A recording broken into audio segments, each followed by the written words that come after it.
Amis photographes, bonjour et bienvenue sur JL Photographie. On a un appareil entrée de gamme hybride de chez Nikon, j'ai nommé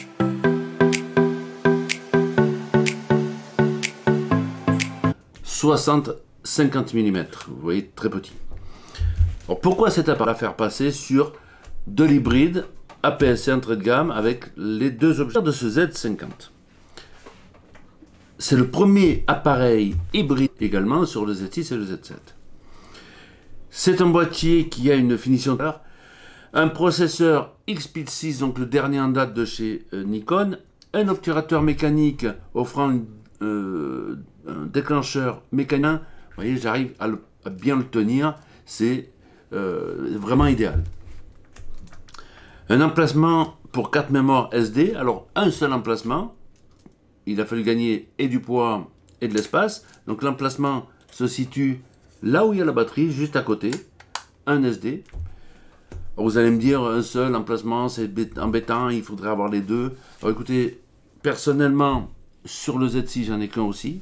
Certes, un XQD avec une fiabilité bien plus grande que la SD. J'en ai deux sur le Nikon D500, donc une XQD et une SD. Je n'en utilise qu'un à chaque fois. J'ai pas l'utilité d'en avoir deux et je pense qu'on est là dans la majorité des cas dans le même cas que moi, sauf les professionnels qui eux voudront deux emplacements pour sécuriser leur prise de vue, ce qui me paraît logique. Un écran inclinable de 180 degrés. Alors ça c'est bien pour le vlog, vous voyez, alors on prend ceci et puis on peut le mettre comme cela, avec juste le petit souci, c'est de voir que ici vous avez l'emplacement pour mettre le trépied ou le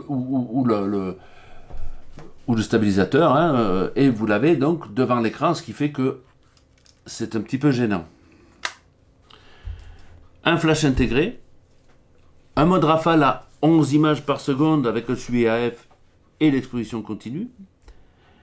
Un mode vidéo en 4K 30 images secondes, en Full HD à 120 images secondes, sans recadrage, et on peut faire du time-lapse également. Un partage aisé des photos via le Wi-Fi ou le Bluetooth et l'application bien connue des Nikonistes de SnapBridge. Et une nouvelle batterie ENEL 25 autorisant la recharge par le port USB qui permet une autonomie de 350-400 photos environ. On dirait c'est un petit peu limite, mais bon, une deuxième batterie et le problème est réglé. Donc je vous disais que ce Z50 dispose d'un écran tactile, totalement tactile, important, pas un petit peu, tout est tactile dans le menu, orientable à 180 degrés, par le bas, donc pas idéal lorsqu'on veut le mettre sur trépied. Mais heureusement, Nikon a sorti un kit spécial vlog permettant de décaler l'appareil et donc de pouvoir utiliser l'écran pour se voir et pour faire les vlogs plus facilement. Donc comme je vous disais, le stockage n'est plus confié à une SQD comme ses grands frères, mais à la plus classique et beaucoup moins onéreuse SD avec un seul logement. Le module autofocus intégré au capteur comporte donc 209 collimateurs, ce qui est déjà beaucoup pour cette gamme d'appareils, répartis de façon homogène sur 90% de l'image.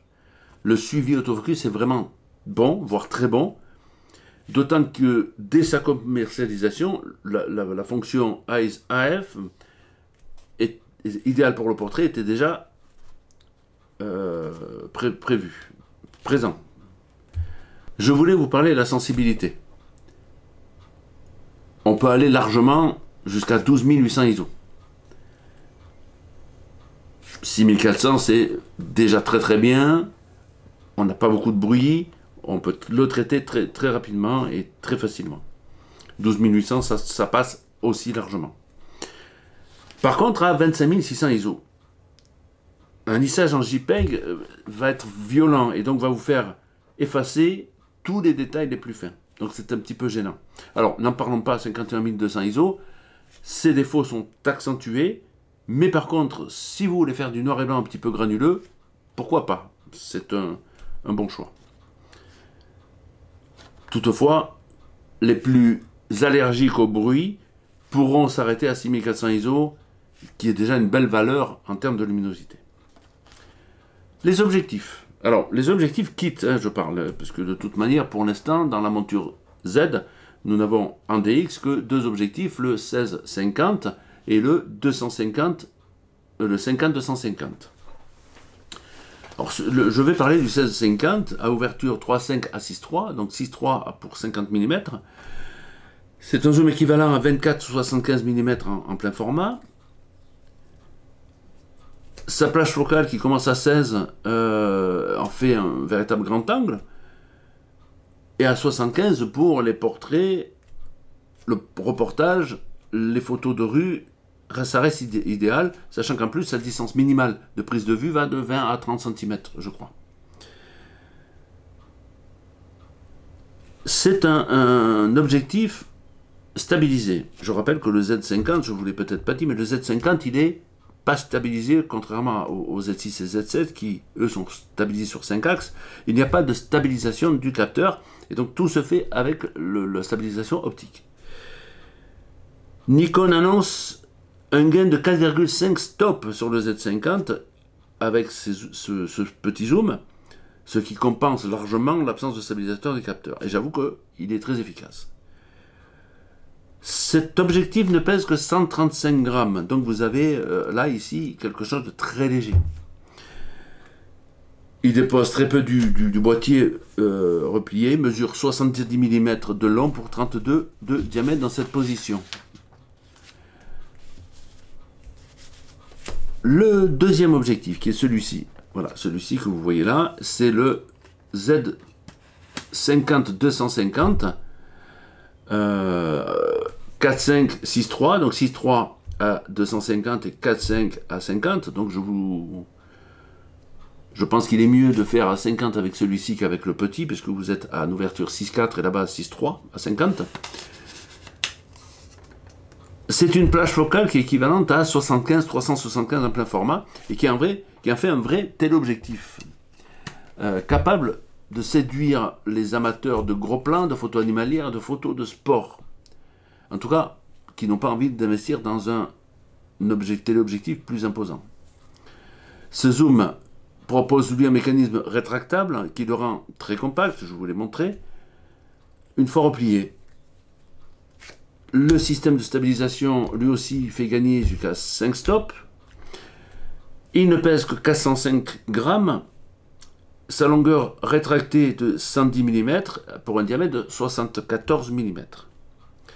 Je rappelle que ceux qui ne sont pas Nikonistes et qui veulent entrer dedans, ils n'auront peut-être pas besoin de la bague FTZ, mais ceux qui sont Nikonistes et qui veulent réutiliser leurs objectifs en monture F, prendront la bague FTZ, qui vaut à peu près 300 €, 299 je crois, qui leur permettra de récupérer la totalité des objectifs utilisés sur le réflexe. On peut peut-être regretter le manque de luminosité de ces objectifs kit, mais les résultats sont quand même très satisfaisants. Vous verrez, je vous mettrai quelques photos à la fin de ce test. Il faudra attendre que Nikon sorte de nouveaux objectifs DX. Cependant, vous pouvez déjà utiliser les objectifs FX sur cet appareil-là en prévision d'une montée en gamme. Du côté de la vidéo, enfin Nikon s'y attache et Nikon s'aligne sur la concurrence. Il propose un Full HD à 120 images par seconde, de la 4K à 30 images par seconde, avec, comme pour ses grands frères, le bon goût de filmer cette définition sans recadrage, puisqu'on utilise la totalité du capteur, ce qui est quand même rare à ce niveau de gamme. En tarif, Nikon a le bon goût de proposer cet appareil, le Z50, à un tarif attractif, pour une très belle fiche technique, que je vous ai un petit peu décliné tout à l'heure. Vous avez le Z50 avec l'objectif 16-50 pour 1149 €. Vous avez le Nikon, le boîtier avec le Z50 plus le 50-250, si vous faites une plage quand même avec deux objectifs de 16 à 250 mm pour 1349 €. C'est celui que j'ai pris, hein, ayant la bague FTZ sur le Z6, je n'ai pas eu besoin d'une seconde. Vous avez le Z50 et la bague pour 1149 €, ce qui vous permet d'utiliser vos objectifs F. Vous avez également le Nikon Z50 avec le 16-50 plus la bague à 1299 €. Ils ont fait quand même un gros panel de kits, ce qui est assez intéressant. Donc pour conclure, le Nikon Z50 est un appareil hybride d'entrée de gamme compact, ergonomique, léger, idéal pour le vlog et qui ravira les débutants, mais aussi les amateurs et les experts désirant goûter à l'hybride. Ses performances sont excellentes dans tous les domaines. La prise en main, viseur OLED de grande qualité, réactivité de l'AF, excellente qualité d'image, bonne finition, de la vidéo 4K et 120 images par seconde en Full HD sans recadrage. Qu'est-ce qu'on peut lui trouver comme défaut? Parce qu'il en a, évidemment. Il n'a qu'un seul slot, pour ceux qui sont des aficionados de 2 slots par appareil, mais surtout le manque de stabilisation du boîtier, mais qui est largement compensé par la stabilisation des objectifs, sachant qu'un réflexe, la plupart des réflexes, si je ne me trompe pas, ne sont pas stabilisés, c'est les objectifs qui font le reste, donc on restera dans la même optique, dans la même idée. Mais surtout, cette ouverture vers le bas de cet écran qui ne permet pas la mise en place sur un boîtier, sauf à acheter le kit qui existe au prix de 1169 €, comprenant donc un petit pied pour tenir, le petit small rig qui permet de décaler le pied, l'appareil plus le 16-50 et le micro, un Rode je crois, qui en fait un bon kit aussi d'entrée de gamme. Il manquera à acheter le 50-250 et vous aurez à peu près tout ce qu'il vous faut. Voilà, j'espère que mon avis vous aura aiguillé et j'espère que vous pouvez venir chez Nikon parce que c'est quand même une très bonne marque, très bonne qualité. Je vous dis à bientôt, faites de bonnes photos,